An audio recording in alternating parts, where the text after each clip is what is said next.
Hello, good evening po. I'm Marvic Beleta, YouTube channel.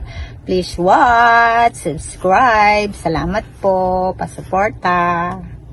Ang topic po natin ngayong gabi ay tungkol po sa problema. Lahat po tayo ay meron pong dinadalang problema. At dyan po natin masusubukan kung gaano tayo katatag. At pag medyo bigat na po ay tumawag po tayo ng isang kaibigan na marunong magpayo at yung talagang tutulungan ka, doon ka po lumapit. Huwag ka pong lumapit dun sa kaibigan na hindi po maganda ang ugali at lalo kang masisira. At huwag kang basta-basta magtitiwala kung sino-sino. Kasi minsan, yung problema mo, sasabihin mo dun sa isa, tapos yung isa naman sasabihin niya dun.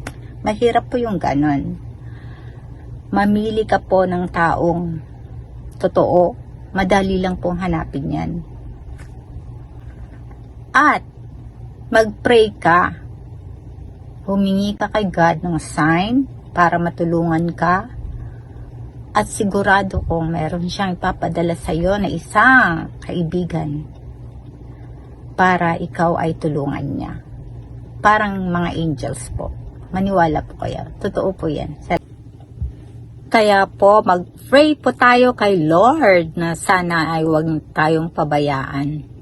Dahil mahirap po ang mayroon pong iniisip na problema. Mabigat po sa dibdib yan. At baka magkasakit pa po tayo. Kaya, yan lang po ang payo ko sa inyo. Salamat po.